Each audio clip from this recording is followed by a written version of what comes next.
Task number 5, timing. How fast is fast? Nmap provides various options to control the scan speed and timing. Running your scan at its normal speed might trigger an IDS, intrusion detection system. It's a system that detects unauthorized networks and system intrusions. Example include detecting unauthorized devices connected to the local network and unauthorized users accessing a system or modifying a file. Or other security solutions. It is reasonable to control how fast the scan should go. Nmap gives you 6 timing templates, and the name says it all. You can see over here, T0 is basically paranoid, sneaky, polite, normal, and aggressive, and insane. You can pick the timing template by its name or a number. For example, you can add -T0 or, with just a space obviously, or paranoid by the name to opt for the slowest timing. The Nmap scan below will launch a scene scan targeting the 100 most common ports TCP. Here we see that command. The timings are not yet used. I see... So we see the command Nmap with -SS scan the TCP scene packets with the IP and then scan the 100 most common with -F. We represented the scan with different timings. Again, the timings that we've read about. In our lab setup, Nmap took different amounts of time to scan the 100 ports. The table below should give you an idea, but you will get different results depending on the network setup and target system. So even though this command was used with these times, and these are the results, you can get other results than this, depending on the network setup and target system. So it depends what network you have, but also what target you want to scan. So for T0, almost 10 hours. And in T4, from the opposite, almost, I don't know, almost nothing, almost instant scene. Can you believe that? What a difference from 10 hours to almost instantly seen. Yeah, so basically these are the times, the durations with the relevant times. Very big differences.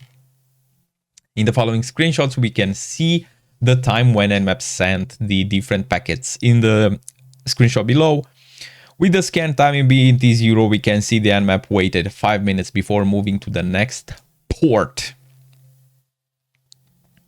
Yeah, so this is basically with the T0 paranoid, the one that took almost 10 hours. And here you can see it. You can see the time, but it's not very nicely formatted. But this is the screenshot that took almost 10 hours.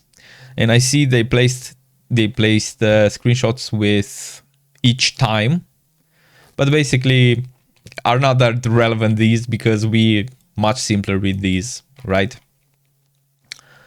All right, just reiterating the times that it took. Finally, in the default case T3, Nmap appeared to be running as fast as it could, as shown below. It is worth repeating that this would look different on a different lab setup. However, in this particular case, Nmap considered the connection of the target to be fast and reliable, as no packet loss was incurred. A second helpful option is the number of parallel service probes. The number of parallel probes can be controlled with minimum parallelism. So minimum parallelism and then number of probes, and max parallelism and number of probes. This option can be used to set a minimum and maximum on the number of TCP and UDP port probes active simultaneously for a host group. By default, Nmap will automatically control the number of parallel probes. If the network is performing poorly, that is dropping packets, the number of parallel probes might fall to 1. Furthermore, if the network performs flawlessly, the number of parallel probes can be reached several hundreds. A similar helpful option is the minimum rate and then the number, and maximum rate with the number. As the name indicates, they can control the minimum and the maximum rates at which Nmap sends packets. The rate is provided as the number of packets per second. It is worth mentioning that a specific rate applies to the whole scan and not at a single host.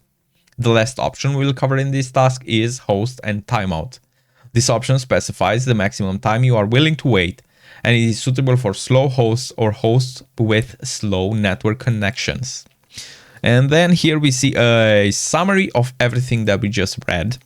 So we have the timing flag. You can choose from 0 to 5. Usually, even though we have the option to choose the time and then the name, almost always I've seen, actually not almost always I've seen T and then with a number.